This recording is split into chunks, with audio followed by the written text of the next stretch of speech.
어머니, 저희가 요양원 좀 알아봤어요. 며느리가 그렇게 말하던 목소리가 지금도 귀에서 또렷하게 들리는 것 같아요. 저는 그 말을 수술이 끝난 바로 다음 날 아침에 들었습니다.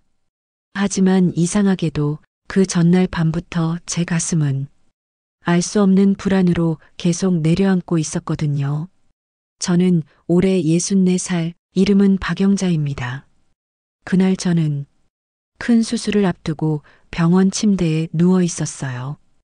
허리와 다리 쪽 신경을 같이 건드리는 수술이라 의사 선생님 말로는 수술은 잘 되면 참 좋지만 나이가 있으시니까 회복이 좀 오래 걸릴 수 있습니다.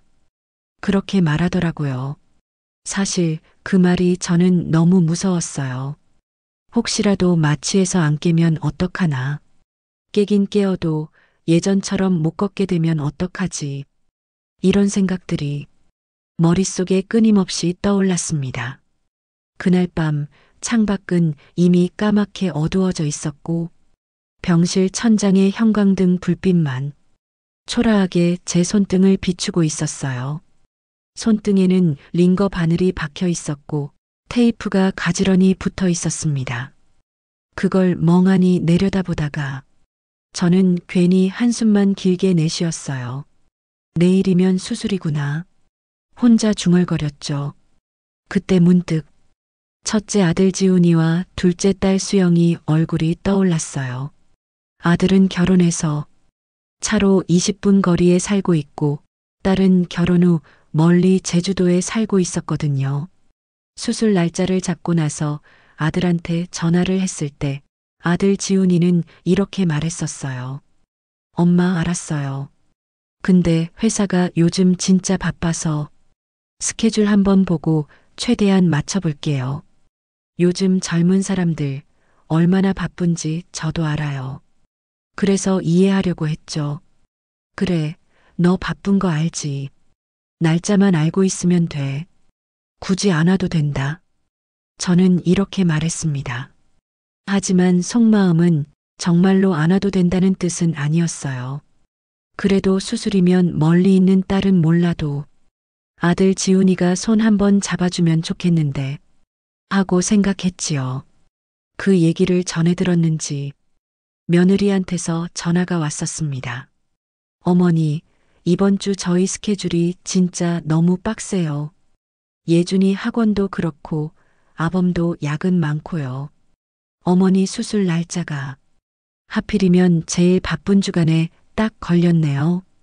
며느리는 연신 바쁘다는 말만 하고 결국 몸은 괜찮으세요? 라는 말은 한마디도 안 하더라고요. 저는 전화를 끊고 나서야 깨달았어요. 아, 얘는 내 건강보다 자기 스케줄이 먼저구나. 저는 그게 조금 서운했어요. 그렇다고 너는 내 걱정보다 일정이 먼저냐? 하고 따질 수도 없었죠. 저는 그저 그래 알았다. 바쁘면 안 와도 된다. 나 혼자 있어 봐야지 뭐. 이렇게만 말했습니다. 전화를 끊고 나서 휴대폰을 천천히 뒤집어 내려놓는데 손끝이 조금 떨리더라고요. 그날 밤 수술 동의서에 사인한 종이들이 머리맡 작은 서랍 속에 차곡차곡 접혀 들어가 있는 게 떠올랐습니다. 펜을 쥔 제 손이 살짝 떨렸던 순간도 함께요. 하긴 뭐 사람은 다 혼자 와서 혼자 가는 거지. 저는 괜히 이런 말로 제 마음을 달래보려고 했습니다. 하지만 마음속 깊은 데서는 자꾸만 이런 질문이 올라왔어요. 그래도 수술인데 아들 부부가 옆에 와 있어주면 안 되나? 그 생각이 떠오를 때마다 가슴이 한 번씩 꾹 눌리는 것 같았습니다. 잠은 도통 오지 않았어요. 창문 틈으로 들어오는 겨울밤 찬 공기가 커튼을 살짝살짝 흔들고 있었는데 얇은 커튼 천이 쉽게 흔들리는 것이 꼭 제 마음 같았습니다. 어디에 기대야 할지 몰라 허공에서 펄럭이는 제 마음이요. 머리맡에 두었던 휴대폰을 몇 번이나 집어들었다 놨다 했습니다. 아들, 내일 꼭 좀 와줘라. 엄마가 겁이 난다. 이렇게 말하고 싶었지만 손가락은 끝내 문자 한 줄 쓰지 못하고 그냥 잠금 화면만 수없이 켰다 껐다 했어요. 저는 그날 밤 내내 뒤척였습니다. 마음 한구석에서는 알 수 없는 불길한 예감이 조용히 자리를 잡고 있었어요.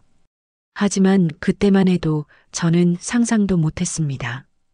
큰 수술을 버텨낸 바로 그 다음 날 아들 부부 입에서 요양원이라는 말이 아무렇지 않게 흘러나올 줄은요. 저는 숨이 턱 막혔어요. 그날 이후 제 인생이 이렇게 흔들릴 줄 몰랐습니다. 살다 보면 참 마음 힘든 날도 많죠. 잠시 구독과 좋아요로 따뜻한 응원 한 번만 부탁드려요. 이제 드라이브 영상 보시면서 오늘의 이야기를 좀 더 편하게 이어가 볼까요? 수술 전날 밤 병실 불을 끄고 눈을 감으려고 하자 이상하게도 옛날 생각들이 파도처럼 한꺼번에 밀려오기 시작했습니다. 좋았던 기억들이 먼지 쌓인 앨범처럼 하나씩 둘씩 펼쳐졌어요. 저에겐 아이가 둘 있습니다. 3살 터울인 아들과 딸, 두 남매를 키우던 시절이 떠올랐습니다. 남편이 일찍 세상을 떠나고 나서 저는 사실 이 아이들만 잘 크면 된다. 그 마음 하나로 버텼어요. 초등학교 때 비 오는 날이면 젖은 운동화를 들고 집으로 뛰어오던 아들이 있고 그 뒤를 따라 우산을 삐뚤게 들고 엄마 나도 하면서 뛰어오던 딸이 있었습니다. 거실에 늘어놓은 신발을 보며 저는 속으로 중얼거렸어요. 그래, 우리 애들만 잘 크면 된다. 내가 조금 힘들어도 괜찮다. 아들이 먼저 학교에 들어가고 딸은 어린이집에 다니고 저는 아침부터 밤까지 일했습니다. 저는 낮에는 마트 계산대에서 캐셔 일을 했고 밤에는 설렁탕집 설거지까지 하면서 하루하루를 버텼습니다.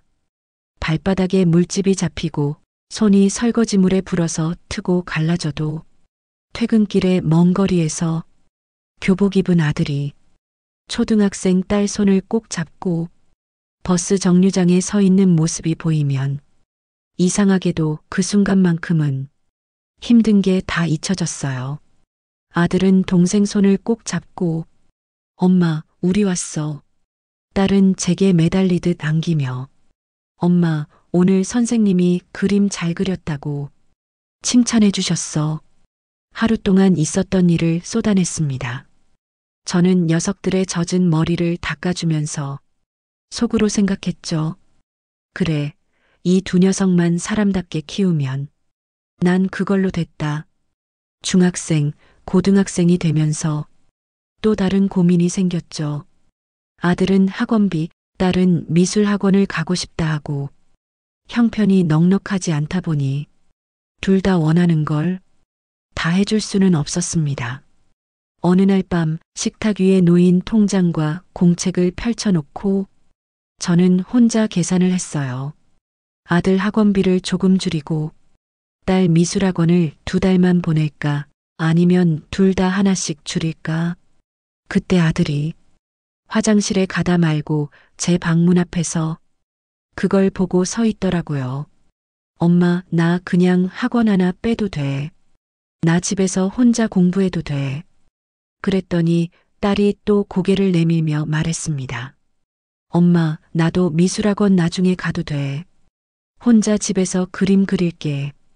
둘의 얼굴을 번갈아 보는데 코끝이 시큰해졌습니다. 너희는 왜 이렇게 엄마 마음을 찡하게 만드냐? 그렇게 말하면서도 결국 저는 아들 학원 하나, 딸 미술학원 한 달치를 어떻게든 맞춰 넣었습니다. 빵집에서 세일하는 시간에 맞춰가서 조금 더 싼 빵을 사오고 제 옷은 몇 년째 그대로 입으면서도 아이들 도시락 반찬만큼은 허투루 하지 않았어요. 딸이 고등학생이 될 무렵에는 집안 분위기가 조금 달라졌습니다. 아들은 대학 진학을 앞두고 입시 준비를 하느라 예민해졌고 딸은 딸 나름대로 엄마, 나는 어른이 되면 바닷가에 살 거야.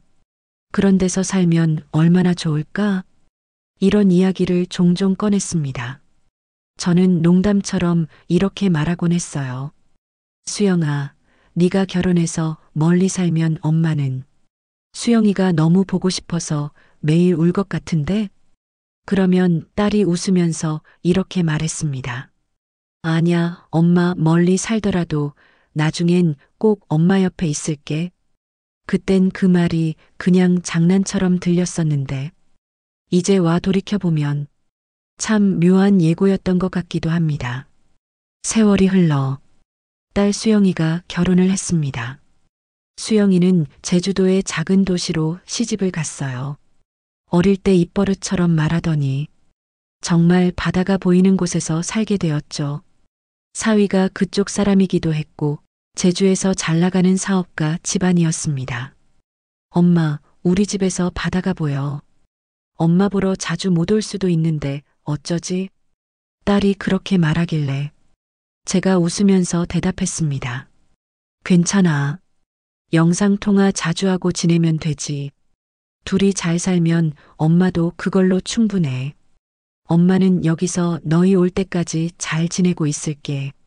그래도 명절이면 딸과 사위는 먼 길을 비행기 타고 올라와 하루 이틀이라도 얼굴을 비추고 갔습니다. 그리고 몇 년 후 아들도 사귀던 아가씨와 결혼을 하겠다고 했습니다. 딸은 멀리 살고 있어서 아들만큼은 가까이 살았으면 하는 바람이 있었어요.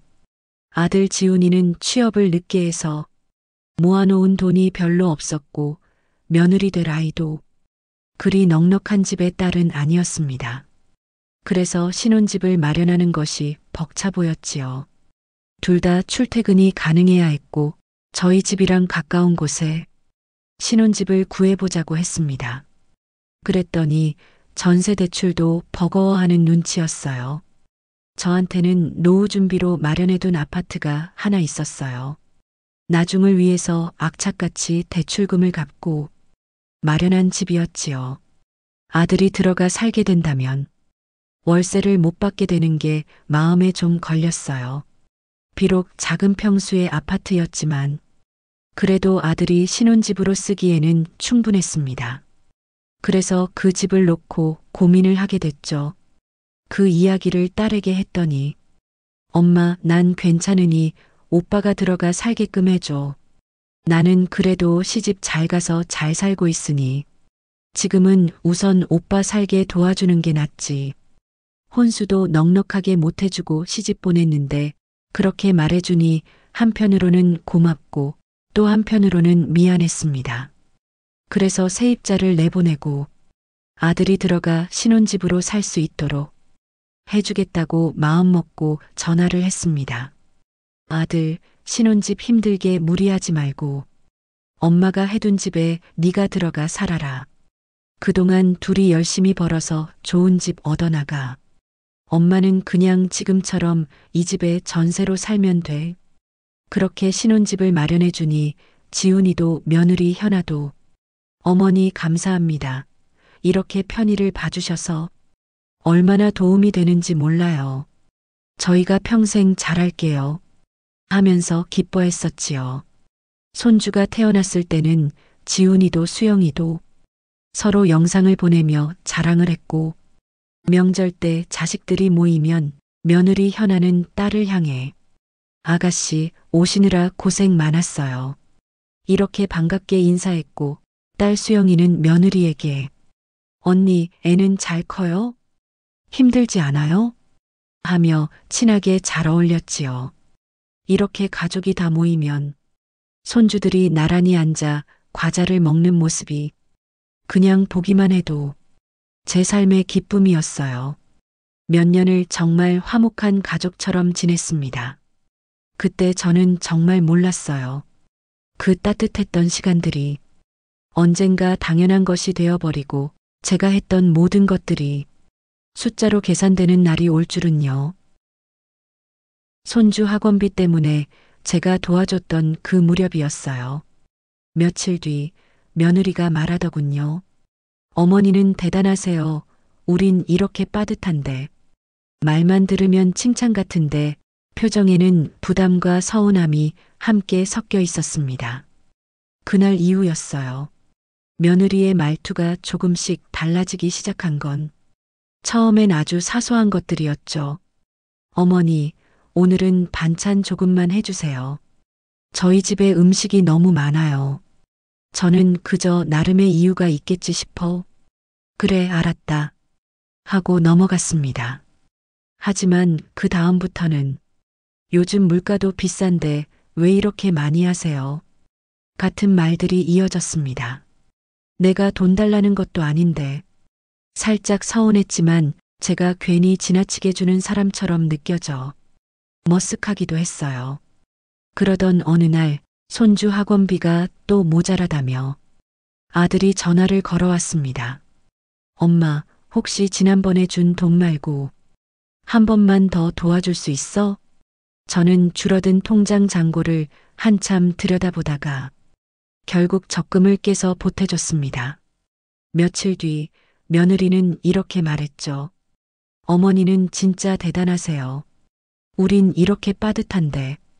어머니는 항상 어디서 이렇게 돈이 나오세요? 말투는 공손했지만 속에 다른 뜻이 숨어 있는 것 같았습니다. 저는 순간 이런 생각이 들었어요. 얘네들이 나를 물주로 생각하는 걸까?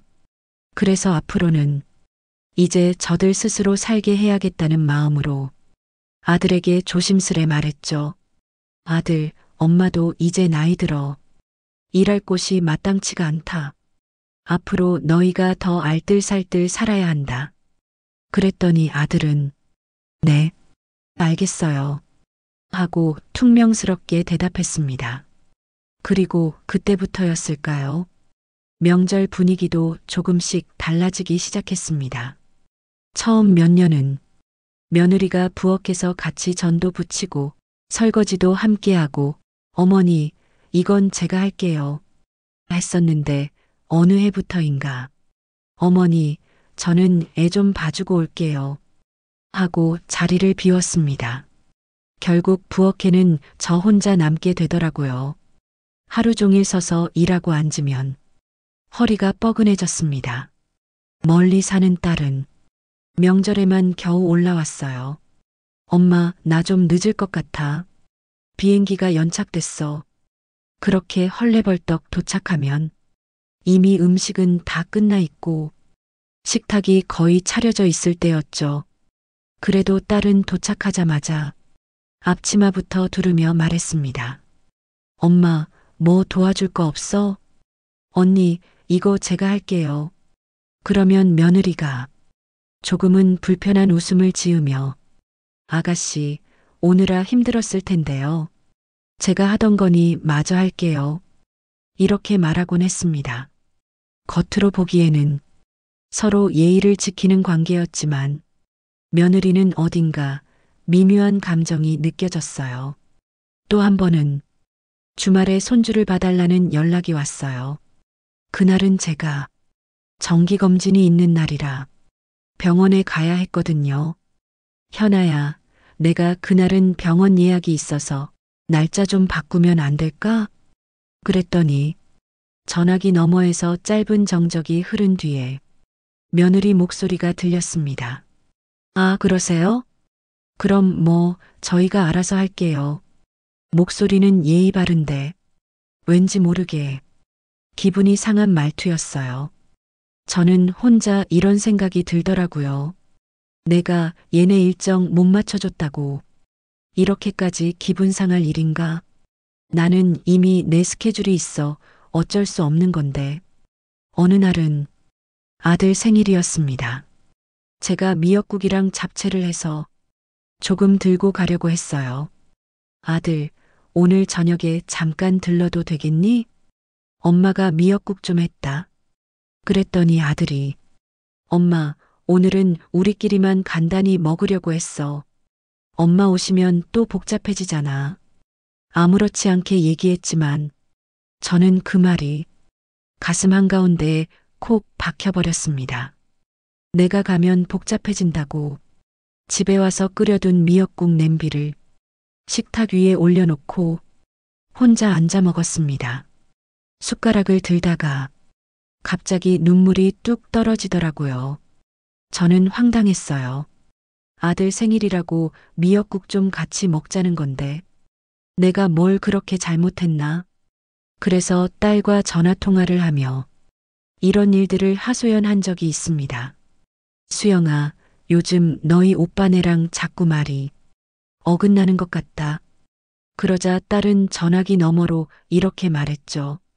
엄마, 요즘 세대 며느리들이 좀 그렇지. 아들은 아무래도 와이프 눈치 보게 되니까. 그러니 너무 상처받지 말고 그냥 그러려니 해. 내가 가까이 살았다면 우리 엄마 외롭지 않았을 텐데. 나중에는 그쪽으로 갈 수 있을지 모르겠네. 딸의 그 말을 들으니 마음 한편은 조금 든든하면서도 또 한편은 나중에라는 말이 기대도 됐지만 딸도 나를 귀찮아 하지 않을까 하는 두려운 마음도 생겼습니다. 그러던 어느 날 허리가 갑자기 심하게 아파 병원에서 큰 수술을 권유받게 됐습니다. 의사 선생님이 이대로 두시면 나중에 더 큰 수술이 될 수 있습니다. 이렇게 말할 정도였어요. 집으로 돌아와 아들에게 전화를 해서 수술 얘기를 알려줬습니다. 아들, 엄마가 허리 수술을 해야 한다고 하네. 그러자 아들이 한숨을 푹 쉬더니 이렇게 말했어요. 엄마, 꼭 지금 해야 돼? 요즘 회사도 바쁘고 애 학원 픽업도 많고 솔직히 말하면 엄마까지 병원에 계시면 우리가 감당이 좀 힘들어. 저는 그 말을 듣는 순간 머리가 띵해졌습니다. 감당이 힘들어. 그 말이 그냥 스쳐 지나가는 한마디일 수도 있지만 저에겐 너무 크게 들렸어요. 그게 첫 신호였다는 걸 저는 몰랐습니다. 수술 당일 아침 병실 창밖으로 겨울 햇빛이 희미하게 비치고 있었습니다. 간호사가 커튼을 살짝 치우며 말했어요. 박영자 환자분, 이제 곧 내려가실 거예요. 긴장되시죠? 저는 억지로 웃으며 대답했습니다. 네, 뭐 안 떨린다면 거짓말이겠죠. 손끝이 얼음장처럼 차가워져 있었어요. 혹시나 해서 휴대폰을 다시 한번 확인해 봤습니다. 아들한테서 온 메시지는 단 한 줄이었어요. 엄마, 조금 늦어. 딸에게서는 전날 밤에 이런 문자가 왔었지요. 엄마, 미안해요. 바쁜 일 처리하고 가야 해서 비행기 예약했으니 퇴원할 때는 꼭 갈게요. 마음으로 계속 기도할 테니 잘하고 오세요. 머리로는 이해가 됐습니다. 사위가 새로 사업 확장한 것을 돕느라 정신이 없다는 걸 알았거든요. 그래서 저는 아들 쪽에 기대를 걸고 있었어요. 병실 문이 달칵하고 열릴 때마다 저는 반사적으로 고개를 돌렸습니다. 혹시 우리 아들 왔나? 하고 보면 다른 환자 보호자들만 허겁지겁 들어오고는 했어요. 간호사가 다시 들어와 수액을 점검하며 묻더군요. 보호자분은 아직 안 오셨어요? 저는 순간 얼굴이 뜨거워지는 걸 느꼈습니다. 아, 네, 애들이 좀 바빠서요. 오다가 막힐 수도 있고 저는 괜히 아들 편을 들어주듯 말했습니다. 말을 하면서도 목이 살짝 메었어요. 시계를 보니 수술 예정 시간까지 이제 20분도 남지 않았습니다. 그때 메시지가 하나 들어왔습니다. 엄마, 주차가 안 돼요. 병원 주차장이 너무 꽉 차서 돌아보고 주차하고 갈게요. 주차가 안 된다. 저는 그 문장을 몇 번이나 다시 읽었습니다. 수술 들어가기 5분 전 제 손을 붙잡고 있어줄 사람이 없다는 걸 깨닫는 순간이었습니다. 간호사가 살며시 제 손을 잡아줬어요. 걱정 마세요, 어머니. 수술 잘 끝날 거예요. 그 따뜻한 손길에 갑자기 울컥해서 눈물이 핑 돌았습니다. 낯선 사람의 손인데도 그 순간만큼은 정말로 고마웠어요. 이게 뭐라고 아들 대신 간호사가 손을 잡아주는 게 이렇게 고맙냐?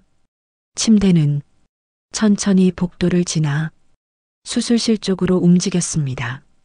천장을 보면서 하나, 둘, 셋 형광등을 세어보았습니다. 그 사이사이로 제가 살아온 세월이 필름처럼 지나가는 것 같았어요. 첫째를 낳았을 때 둘째를 안고 태어나던 날 아이들 둘 손을 잡고 시장에 가던 장면들, 그래도 애둘 믿고 여기까지 왔는데 수술실 앞에 도착했을 때 아들 부부는 끝내 보이지 않았습니다. 마스크를 쓴 의사가 다가와 다시 한번 이름을 확인하고 간단한 설명을 해주는데도 제 머릿속에는 오직 한 생각만 맴돌았어요. 얘들은 지금 어디쯤 오고 있을까? 마취과 선생님이 이제 조금 졸리실 거예요. 하면서 약을 넣기 시작했습니다. 눈꺼풀이 무거워지면서 머릿속이 둥둥 떠다니는 기분이 들 때 문득 이런 생각이 스쳐 지나갔어요. 내가 혹시 이 수술에서 안 깨어나면 애들은 어떤 얼굴을 할까? 딸은 나중에 알게 되면 얼마나 서운해할까? 마지막으로 천장에 비친 수술등 불빛이 눈에 들어오다가 모든 것이 까맣게 꺼졌습니다. 저는 그때까지도 아들 부부가 수술 시작 전에 제 손을 한 번이라도 잡아줄 줄 알았습니다. 하지만 그건 제 착각이었지요. 이제 와 돌아보면 그날 수술실 앞에 그 정막이 우리 사이에 처음 생긴 큰 금이었던 것 같습니다. 제가 조금만 더 솔직하게 엄마가 너무 무섭다 말해봤더라면 뭐가 달라졌을까요? 저도 서툴렀던 것 같아요. 얼마나 시간이 흘렀을까요? 저는 머리 한쪽이 찌릿찌릿한 느낌과 함께 천천히 눈을 떴습니다. 처음엔 여기가 어디인지 잠깐 헷갈렸어요. 코끝에는 소독약 냄새가 진하게 맴돌았고 입안은 바싹 말라 있었어요. 몸을 조금만 움직여도 수술 부위가 욱신욱신 아팠습니다. 아, 수술이 끝났구나. 그제야 기억이 서서히 돌아오기 시작했어요. 천천히 고개를 돌려 주변을 살펴봤습니다. 병실, 하얀 벽, 머리맡에 TV, 창문 틈으로 들어오는 흐린 빛, 그리고 텅 빈 보호자 의자. 간호사가 조용히 들어와 제 상태를 체크했습니다. 어머니, 많이 힘드시죠? 수술은 잘 끝났어요. 걱정하지 마세요. 저는 힘겹게 물었습니다. 우리 애들은요? 아들이나 딸이나. 간호사는 순간 표정을 살짝 정리하더니 이렇게 말했어요. 아, 아드님 부부요? 조금 전에 가셨어요. 따님은 안 오신 것 같고요. 아드님 부부는 수술 끝났다는 말씀드렸더니 바쁘다고 하시면서 먼저 가셨어요. 그 말을 듣는 순간 가슴이 철렁 내려앉았습니다. 조금 전에 갔다고? 아, 그래요? 저는 더 묻지도 못하고 그냥 고개만 끄덕였어요. 간호사는 혹시 많이 힘드시면 콜벨 누르세요. 제가 자주 올게요. 이렇게 말하고 나갔습니다. 병실 문이 닫히자마자 갑자기 귀에서 이명이 들렸습니다. TV도 꺼져 있고 창밖에서도 차 소리 하나 들리지 않는 것 같았어요. 그냥 제 숨소리만 규칙적으로 들려왔습니다. 수술 끝났다고 했으면 조금만 더 기다렸다가 갈 수도 있었을 텐데 그 생각이 자꾸만 머릿속을 맴돌았습니다. 물론 각자 바빠서 그럴 수 있습니다. 아들은 회사, 며느리는 애 학원, 집안일도 있고 내일 출근 준비도 해야겠지요. 머리로는 그게 다 이해가 됩니다. 하지만 마음은 그렇지가 않더라고요. 그래도 내가 이렇게 누워 있는데 얼굴 한 번이라도 보고 갔으면 좋았을 텐데 눈가가 뜨거워지는데 괜히 창밖을 보며 억지로 눈을 깜빡였어요. 울면 안 된다.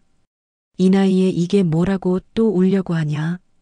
그렇게 버티고 있는데 머리맡에 둔 휴대폰이 살짝 진동을 했습니다. 힘겹게 손을 뻗어 화면을 켰더니 아들의 메시지가 하나 와 있었습니다. 엄마, 수술 잘 끝났다니까 다행이에요. 저희는 예준이 때문에 먼저 가요. 딸에게서도 따로 메시지가 와 있었습니다. 엄마, 수술 잘 끝났다면서요? 정말 다행이에요. 엄마 너무 외로워하지 말고 조금만 버티세요. 제가 퇴원할 때는 꼭 갈게요. 저는 두 메시지를 번갈아 보며 휴대폰을 한참 동안 쳐다봤습니다. 그래, 잘 끝났다고 하니까 다행이지. 그게 어디냐? 그렇게 생각하면서도 가슴이 묵직해지는 느낌이 들었어요. 그날 밤 수면제 도움을 받아 겨우 잠이 들었다가 깨었다가를 반복했습니다. 몸이 아픈 것보다 마음이 더 아팠어요. 내가 정말 이 애들에게 부담이 되는 존재가 된 건가? 두 아이를 죽어라 키워놓고도 이런 생각을 해야 한다는 게 참 서글펐습니다. 다음 날 아침 어렵사리 몸을 일으켜 침대에 앉은 채 죽을 조금 떠먹고 있을 때였습니다. 병실 문이 열리며 목소리가 들려왔어요. 어머니, 좀 괜찮으세요? 며느리였습니다. 그 뒤로 아들이 조용히 따라 들어왔어요. 저는 반가운 마음에 억지로라도 미소를 지어 보였습니다. 왔냐? 어제는 수술 끝난 뒤라 내가 정신이 하나도 없어서 며느리가 의자를 끌어와 제 옆에 앉으면서 웃었습니다. 어머니, 수술 잘 됐다잖아요. 진짜 다행이에요. 이제 회복만 잘하시면 돼요. 그 말만 들으면 참 고마운 말인데 표정 어딘가에는 묘한 급한 마음이 있는 것처럼 보였습니다. 잠시 안부를 묻던 며느리는 갑자기 자세를 고쳐 앉더니 이렇게 말했어요. 어머니, 저희가 요양원 좀 알아봤어요. 순간 시간이 멈춘 것 같았습니다. 숟가락을 들고 있던 제 손이 허공에서 그대로 멈췄어요. 뭐라고? 제 목소리가 생각보다 훨씬 작게 나왔습니다. 며느리는 마치 좋은 소식을 전하는 사람처럼 밝은 표정으로 말을 이었습니다. 어머니, 요즘은 요양원 시설도 너무 좋아요. 간호사 선생님도 계시고 재활치료도 잘 해주고요. 저희가 바쁘잖아요. 어머니 혼자 집에 계시는 것보다 요양원에 계시는 게 훨씬 더 안전할 것 같아서요. 저는 그 말을 듣는 순간 가슴이 턱 내려앉았습니다. 내가 언제부터 집에 있으면 위험한 사람이 된 거지? 머릿속이 하얘졌어요. 내가 요양원에 가야 하니? 겨우 이 말 한마디를 꺼냈습니다. 그러자 며느리는 마치 오래 준비해온 설명을 이제야 꺼내는 사람처럼 조곤조곤 말하기 시작했습니다. 어머니, 오해하지 마세요. 저희가 어머니를 안 모시겠다는 게 아니라요. 현실적으로 생각해 보셔야죠. 남편도 일해야 하고, 저도 일하고, 애도 돌봐야 하고, 어머니까지 집에 계시면 솔직히 감당이 안 돼요. 그때 제 옆에 서 있던 아들이 입을 열었습니다. 엄마, 집으로 가시면 우리가 솔직히 감당이 어려워요. 그 말이 제 심장을 정확히 찔렀습니다. 며느리의 말보다 아들 입에서 나온 그 한마디가 저를 더 아프게 했어요. 평생 키운 아들이 나더러 감당이 어렵다고 말하는구나. 저는 억지로 웃어 보이며 물었습니다. 내가 그렇게까지 짐이니? 아들은 살짝 난처한 표정을 지으며 대답했어요. 아니, 엄마, 그렇게 말씀하지 마. 그냥 현실적인 얘기하는 거야. 엄마도 알잖아. 우리 대출도 많고 애 학원비에 뭐해. 솔직히 요즘 한 달 한 달이 전쟁이야. 엄마까지 집에서 간호하려면 누가 일을 쉬어야 되는데 우리가 그럴 여유가 어딨어. 저는 말문이 막혔습니다. 물론 아들 말이 틀린 건 아니에요. 요즘 젊은 사람들 사는 거 빠듯하다는 거 저도 다 압니다. 하지만 그래도 그 말은 너무 서운했어요. 그래서 날 요양원에 보내겠다는 거니? 제 입에서 그 질문이 나오고 나서야 방 안 공기가 갑자기 무거워졌습니다. 며느리는 작게 한숨을 쉬더니 말했어요. 어머니, 그렇게 말씀하시면 저희가 너무 나쁜 사람 되잖아요. 저희도 고민 많이 했어요. 근데 어머니 혼자 집에 계시다가 혹시라도 넘어지시거나 갑자기 쓰러지시면 어떡해요? 그럴 바에는 요양원에 계시는 게 훨씬 안전하고 어머니한테도 좋다는 생각이 들어서요. 그 말 속에서 저는 알 수 없는 이상한 이중성을 느꼈습니다. 어머니한테 좋다는 말 뒤에 우리에게 편하다는 말이 숨어 있는 것 같았어요. 저는 속으로 중얼거렸습니다. 내가 이렇게까지 된 건가? 내가 왜 내가 살던 집으로 돌아가겠다는 말도 마음대로 못하게 됐지. 눈물이 왈칵 쏟아질 것 같아서 저는 고개를 돌렸습니다. 침대맡 창밖으로 겨울 햇빛이 밋밋하게 번져 있었습니다. 저는 억울했습니다. 내가 뭘 그렇게 잘못했을까? 왜 내가 내 집에 가서 살고 싶다는 말도 이렇게 조심스럽게 해야 하지. 하지만 입 밖으로는 아무 말도 나오지 않았어요. 며느리는 이미 요양원 브로슈어 같은 것을 꺼내 제 앞에 펼치기 시작했습니다. 어머니, 여기 보세요. 시설도 깨끗하고 식단도 좋아요. 재활 프로그램도 잘 되어 있대요. 손가락으로 동그라미를 치며 설명하는데 그 종이 위 글자가 전부 흐릿하게 보였습니다. 나는 이 종이 위 숫자 중 어디에 해당하는 사람일까? 입소자 1인. 그냥 이렇게 불릴 뿐이겠지. 그 순간 저는 아주 선명하게 느꼈습니다. 아, 내가 이제 이 아이들에게 짐이 되었구나. 그 생각이 가슴 깊은 곳에서 조용히 내려앉았습니다. 며느리는 그날 저와 아들을 보며 말했습니다. 어머니, 일단 한 번만 같이 가서 상담만 받아보세요. 결정은 나중에 하셔도 돼요. 저는 고개를 끄덕일 수밖에 없었습니다. 수술 직후라 제 몸 상태로는 큰 소리로 반대할 힘도 남아있지 않았거든요. 딸에게는 차마 자세히 말하지 못했습니다. 엄마가 힘들지 않게 간호 잘 받는 방법을 오빠가 상의해 볼게.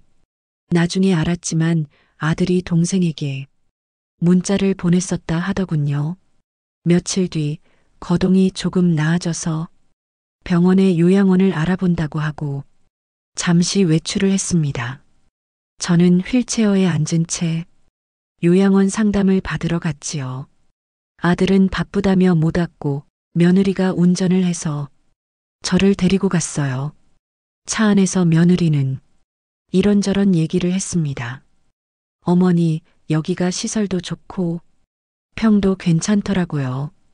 사실 더 좋은 데도 있었는데 거긴 너무 비싸서요. 그 웃음 속에 무언가가 제 마음에 걸렸습니다. 더 좋은 데도 있었는데 비싸서 못 간다. 머리로는 이해되는 말이었지만 마음은 서늘했어요. 요양원 입구에는 잘 가꿔진 화단과 깔끔한 간판이 서 있었습니다. 안으로 들어가니 복도는 생각보다 밝고 깨끗했어요. 곳곳에서 TV 소리, 누군가의 웃음소리, 또 어떤 방에서는 작게 흐느끼는 소리도 들리는 것 같았습니다. 상담실에 들어가자 직원 한 분이 밝게 웃으며 인사했습니다. 어서 오세요. 어머니 수술 후 회복 중이시라고 들었어요. 며느리가 먼저 나서서 말했습니다. 네, 저희 시어머니께서 허리 수술을 하셔서요. 당분간 혼자 계시기 힘드실 것 같아서 장기 입소가 가능한지 상담 좀 받아보려고요. 그 말을 듣는 순간 당분간이라는 말과 장기 입소라는 말이 묘하게 부딪히는 느낌이 들었습니다. 당분간이면 집에서 같이 지내도 되는 거 아닌가? 굳이 장기 입소까지 이야기해야 하나? 직원은 준비된 서류를 꺼내며 설명을 시작했습니다. 지금 보시는 방은 4인실 기준이고요. 개인실도 있긴 한데 비용이 많이 올라가서 보통은 4인실을 많이들 선택하세요.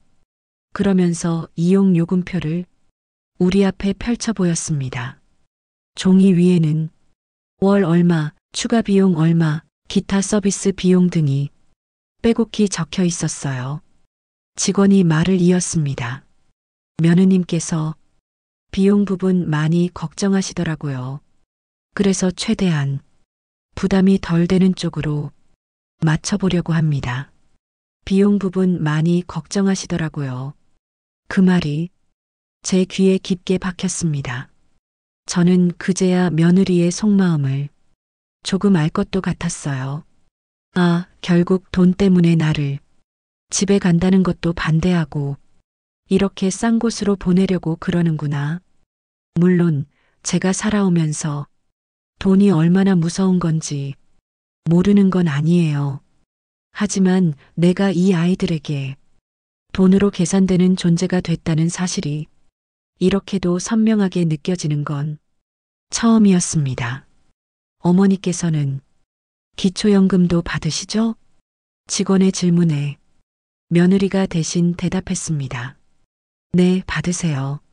그것도 요양원비에 보탬이 될 수 있나요? 직원은 아주 자연스럽게 말했습니다. 그럼요. 보통은 어르신 연금에서 일부가 빠지고 부족한 부분은 가족분들이 채워 넣는 구조죠. 저는 제 연금이 요양원비 일부로 이미 계산되고 있다는 사실에 마음이 싸늘해졌습니다. 머릿속 어딘가에서 이런 소리가 들리는 것 같았어요. 너는 이제 내가 번 돈으로 사는 게 아니라 내 몸이 누워있는 자리에 돈을 내고 있는 거야. 그 순간 제 마음이 찢어지는 줄 알았습니다. 상담이 이어지는 동안 저는 거의 말을 하지 못했습니다. 낮에는 재활치료 프로그램이 있고요. 주 2회는 간단한 체조와 산책도 나갑니다. 직원의 목소리가 멀리서 들리는 것 같았어요. 며느리는 열심히 고개를 끄덕이며 물었습니다. 혹시 밤에 응급 상황이 생기면 바로 연락이 오나요? 저희가 직장이 있어서 바로 달려오기 힘들 수도 있는데 그 말을 듣는 순간 또 가슴이 철렁했습니다. 밤에 응급 상황이 생기면 얘네는 바로 오기 힘들 수도 있구나. 그러면 나는 여기 낯선 사람들 사이에서 혼자 견뎌야겠지. 상담이 끝나갈 무렵 직원이 마지막으로 이렇게 말했습니다. 어머니, 요양원 입소를 나쁘게만 보시면 마음이 많이 힘드실 거예요. 저희는 어르신들이 좀 더 편안하게 지내실 수 있도록 돕는 곳이니까요. 어머니께서 조금만 마음을 편히 가지시면 좋겠습니다. 그 말이 틀린 말은 아니었지만 저는 고개를 끄덕이면서도 마음이 하나도 편해지지 않았습니다. 요양원 건물을 나와 다시 차에 타는 동안 저는 한마디도 하지 못했습니다. 차 안에서 잠시 침묵이 흐르다가 며느리가 먼저 입을 열었어요. 어머니, 생각보다 괜찮지 않으셨어요? 시설도 좋고 선생님들도 친절하고. 저는 천천히 대답했습니다. 그래, 시설은 참 좋더라. 잠시 뜸을 들인 뒤 조심스럽게 물었습니다. 근데 정말로 나를 거기에 보내고 싶은 거니? 며느리는 핸들을 꼭 쥔 채 창밖을 보며 말했습니다. 어머니, 저희가 이렇게까지 하는 이유 잘 아시잖아요. 요즘 저희 생활이 얼마나 빠듯한지 어머니도 아시잖아요. 어머니까지 집에 계시면 저희가 진짜 무너질 수도 있어요. 그 말을 듣는 순간 저희가 무너질 수도 있다는 말에 제 존재가 어떤 무게로 느껴지는지 선명하게 보이는 듯 했습니다. 그래, 나는 이 아이들에게 지금 무거운 짐이구나. 부담이고 언제 무너지게 할지 모르는 위험한 사람으로밖에 생각하지 않는가 보구나. 집으로 돌아오는 길 내내 저는 창밖만 바라봤습니다. 스쳐 지나가는 건물들, 횡단보도를 건너는 사람들, 버스를 기다리는 노인들, 그 모습들이 전부 남의 인생처럼 느껴졌어요. 나도 저들처럼 그냥 집에서 버스를 타고 다니고 시장에 가고 내 발로 걷고 싶을 뿐인데 그런 소소한 바람조차 이제는 돈과 시간과 감당이라는 말에 막혀버린 기분이었습니다. 요양원 상담을 다녀온 뒤로 며느리는 슬슬 일을 더 서두르기 시작했습니다. 어머니, 요양원 쪽에서 입소 가능 날짜 연락 왔어요. 수술 회복 경과만 조금 더 보고 일정 맞춰서 들어가시면 될 것 같아요. 그 말이 나올 때마다 저는 가슴 한켠이 쓰라려 왔습니다. 내가 회복이 잘 되면 집으로 가는 게 아니고 요양원으로 가는 거구나. 하루는 아들이 병실에 와서 말했습니다. 엄마, 요즘 집값도 그렇고 대출도 그렇고 진짜 장난 아니야. 엄마 요양원비까지 우리 월급에서 나가게 되면 우린 진짜 여유가 하나도 없어. 저는 조용히 물었습니다. 그럼 내가 안 가면 되지 않니? 집에 가서 조용히 살면 되잖아. 조금만 회복되면 내가 웬만한 건 스스로 할 수도 있는데. 아들은 마치 오래 준비해 온 말처럼 단호하게 대답했습니다. 엄마, 그게 말처럼 쉬워. 엄마 넘어지시면 어떡해? 병원 왔다 갔다 하는 것도 다 우리가 해야 되는데 솔직히 지금도 회사 눈치 보면서 병원 온 거야. 그 말을 듣는 순간 마음속에서 무언가가 한 번씩 꾹꾹 눌리는 것 같았습니다. 그래, 이제 아들에게 나는 이미 계산이 끝난 존재구나. 시간, 돈, 노동, 그 안에 포함된 숫자 중 하나일 뿐이구나. 그러던 어느 날 전화가 울렸습니다. 받아보니 딸 수영이었어요. 엄마, 수술하고 좀 어떠세요? 저는 괜찮다고 말했습니다. 이 서방 바쁜데 뭐. 아직 퇴원도 멀었고. 딸은 한숨을 쉬며 말했습니다. 엄마, 이제 급한 일 좀 정리됐으니 내일 내가 갈게요. 다음 날 수영이는 정말 병실로 찾아왔습니다. 오랜만에 보는 얼굴이었지만 한눈에 피곤이 가득 묻어 있는 게 보였어요. 엄마, 얼굴 왜 이렇게 안 좋아요? 저는 웃으며 말했습니다. 아이고, 수술하면 다 그래. 우리 강아지는 잘 크냐? 우리는 한동안 이런저런 안부를 나눴습니다. 딸은 병실 구석에 놓인 요양원 브로슈어를 힐끔 보더니 표정이 굳었습니다. 엄마, 이게 뭐예요? 저는 한숨을 쉬며 말했습니다. 네 오빠랑 내 새언니가 엄마 요양원 알아봤다고 갖다 놓은 거다. 딸은 한참 동안 그 종이를 뒤집어 보다가 아무 말도 하지 못했습니다. 그러다 조심스럽게 물었습니다. 엄마, 정말 요양원에 가실 생각이세요? 저는 대답을 하지 못했습니다. 그러자 딸이 작게 하지만 단단한 목소리로 말했습니다. 엄마, 나 오빠한테 전화해 봐야겠어요. 말이 끝나기가 무섭게 곧 문이 열리며 아들과 며느리가 병실로 들어왔습니다. 분위기가 순식간에 묘해졌어요. 아가씨도 와 있었네요? 며느리가 사이좋은 척 웃으며 말했습니다. 딸은 웃지 않았습니다. 언니 이게 뭐예요? 우리 엄마 요양원에 보내려고요? 그 말에 병실안 공기가 갑자기 무거워졌습니다. 아들이 당황한 표정을 짓더니 말했습니다. 야, 너 왜 그렇게 말해? 우리가 엄마 버리기라도 하는 줄 알아? 요즘 현실이 어떤지 너도 알잖아. 엄마 혼자 집에 계시는 게 위험하니까. 우리가 오히려 더 좋은 방법 찾는 거야. 딸은 한치도 물러서지 않고 말했습니다. 좋은 방법? 핑계대지 마. 엄마는 오빠 편히 봐주느라 집까지 내줬는데 애 키워주고 조리원비에 생활비에 다 도와줬는데 이제 허리 수술 한 번 하고 나니까 감당이 안 된다고 요양원 보내는 게 말이나 돼? 며느리 얼굴이 굳어졌습니다.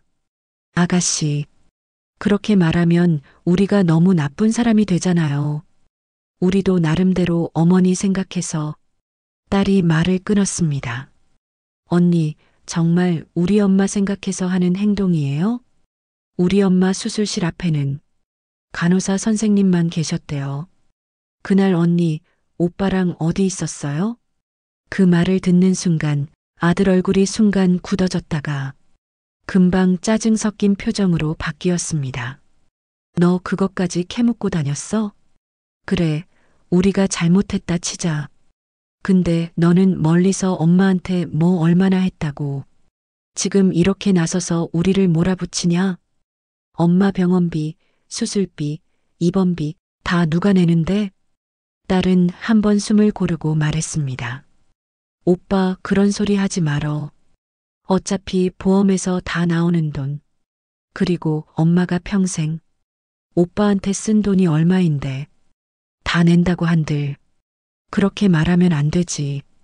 그 순간 제 마음 한가운데서 무언가가 툭 하는 소리를 내며 끊어지는 느낌이 들었습니다. 그래, 이게 우리 가족의 민낯이구나. 평생 가족 위에 산다고 그렇게 아둥바둥 살았는데 결국 내가 늙고 아프니까 남는 건 돈 얘기와 감당할 수 없다는 말뿐이구나.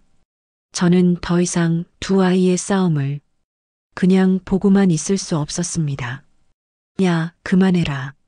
조용하지만 단단한 목소리가 제 입에서 나왔습니다. 모두가 저를 바라봤어요. 엄마가 더 이상 너희 싸움 때문에 창피하고 싶지 않다. 잠시 침묵이 흘렀습니다. 저는 먼저 아들을 바라보며 말했습니다. 지훈아, 엄마도 안다. 니네 사는 거 빠듯한 거. 근데 엄마가 너한테 언제 돈 달라고 한 적 있니? 내가 요양원 가면 너희가 편하겠지. 근데 엄마가 거기 가서 눈 뜨고 감을 때마다 어떤 마음일 것 같냐? 아들은 시선을 피했습니다. 그러고 나서 저는 수영이를 바라봤습니다. 너도 엄마 편든다고 그렇게 오빠한테 대들지 말어. 네 오빠도 나름대로 애쓰고 사는 거 엄마가 모를까? 딸의 눈가에 눈물이 맺혔습니다. 그럼 엄마는 어떻게 하고 싶으세요? 그 질문을 듣는 순간 저는 마음속 깊은 곳에서부터 조용히 올라오는 한 가지 답을 마주하게 됐습니다. 나는 그냥 나를 사랑해주는 사람 곁에 있고 싶다. 입술이 살짝 떨렸지만 저는 천천히 말을 꺼냈습니다. 엄마는 요양원 안 가고 싶다. 내가 이 나이에 낯선 곳에서 번호표처럼 불리면서 살고 싶진 않다. 혹시 가능하다면 말이다. 수영아, 네가 엄마랑 같이 살아줄 수 있겠니? 병실안 공기가 또 한 번 바뀌었습니다. 딸은 잠시 입술을 물더니 단호하게 고개를 끄덕였습니다. 엄마, 저 그 말 듣고 싶었어요. 저희 집 크진 않지만 엄마 방 하나는 얼마든지 만들 수 있어요. 제가 모실게요. 저랑 같이 내려가요. 아들 부부 얼굴에 당황이 스쳤습니다. 아들이 급하게 말했습니다. 야, 너 지금 감정에 휘둘려서 그렇게 쉽게 말하지 마. 엄마 모시는 게 뭐 그리 쉬운 일 같아? 너도 남편이랑 애가 있잖아. 딸은 조용히 대답했습니다. 엄마 보살피는 게 힘들다는 건 나도 알아. 근데 그래도 나는 엄마를 감당해야 할 짐으로는 보고 싶지 않아. 그리고 엄마가 요양원 들어가면 오빠는 엄마 집 명의랑 엄마 사는 전세집도 다 처분할 생각인 거잖아. 며느리는 그 말을 듣고 입술을 깨물더니 작게 중얼거렸습니다. 아가씨는 가끔씩 와봤으니 그렇게 말할 수 있는 거죠. 우린 매일매일이 전쟁이었어요. 그 말을 들으며 저는 깨달았습니다. 아들 부부에게 저는 이미 숫자로 계산되는 감당해야 할 문제거리였고 딸에게 저는 아직 엄마라는 이름으로 남아있구나. 저는 마음이 쓰라리게 아팠습니다. 수술 후 회복 기간이 끝나갈 무렵 저는 그렇게 딸 수영이 집으로 향했습니다. 퇴원 수속을 밟는 날 아들은 바쁘다며 오지 못했고 며느리만 형식적인 미소를 지으며 와서 말했어요. 어머니, 어쨌든 몸 잘 챙기세요. 아가씨 집에서도 병원 꼭 다니시고요. 저는 그 말에 그냥 웃으며 대답했습니다. 그래, 너도 몸 챙겨라. 애들도 잘 보고. 잠시 머뭇거리던 며느리가 말했습니다. 어머니, 저희가 너무 냉정하게 보일 수도 있는데 요즘 세상에는 다 이렇게 각자 사는 거래요. 어머니도 저희 좀 이해해 주세요. 그 말이 어쩌면 솔직한 고백일지도 모르겠다는 생각이 잠깐 스쳤습니다. 저는 조용히 고개를 끄덕였습니다. 그래, 나도 이제 배워야겠구나. 각자 사는 방법을. 작은 딸 집은 정말 바다가 보이는 집이었습니다. 현관 계단을 올라설 때 딸이 제 손을 꼭 잡고 천천히 같이 올라가 주었습니다. 집이 깔끔하게 정리가 잘 되어 있었어요. 딸은 미리 제 방이라고 방 하나를 비워두고 작은 침대와 얇은 커튼, 책장 하나를 놓아두었더군요. 벽에는 손주 그림이 몇 장 붙어 있었습니다. 엄마, 여긴 이제 엄마 방이에요. 침대 너무 낮으면 일어나기 힘들어서 조금 높은 걸로 했어요. 혹시 불편한 거 있으면 그때그때 말하세요. 우리끼린 눈치 볼 거 없잖아요. 그 말을 듣는 순간 가슴이 뭉클해졌습니다.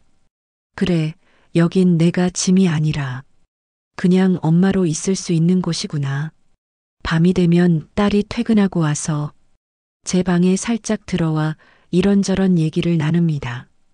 엄마, 오늘 일하는데 이런 일이 있었는데요. 그런 얘기를 듣다 보면 제가 다시 누군가의 인생을 조용히 지켜보는 사람이 된 것 같아 묘하게 마음이 편해졌습니다. 가끔은 휴대폰으로 아들 사진을 몰래 꺼내봅니다. 어린 시절 생일 케이크 앞에서 해맑게 웃던 얼굴이 생각납니다. 엄마, 내가 커서 엄마 호강시켜줄게. 그렇게 말하던 아이였는데 지금은 엄마 감당이 어렵다고 말하는 어른이 되어버렸지만 그래도 제가 낳고 키운 아이라는 사실은 변하지 않습니다. 그래서일까요? 아들 부부와 연락이 한동안 뜸해졌어도 저는 그 아이들을 완전히 미워하지는 못하겠더라고요. 다만 이제는 마음을 조금 알게 됐습니다. 누구든 곁에 있을 때 편안한 사람이 있고 조금만 마주쳐도 마음이 무거워지는 사람이 있다는 걸요. 저를 짐처럼 느끼게 하는 곳에 머물다 보면 제 마음도 같이 작아지고 구겨지더라고요. 하지만 제 이야기를 끝까지 들어주고 엄마, 여기 와서 같이 살아요. 라고 말해주는 사람이 있다면 그 사람이야말로 제가 기댈 수 있는 따뜻한 가족이구나 그렇게 느꼈습니다. 딸아이가 건네준 그 한마디가 저를 다시 일으켜 세워줬어요. 그래서 이제 저는 저를 아껴주고 사랑해주는 사람 곁에서 조용히 제 마음을 지키며 살아보려고 합니다.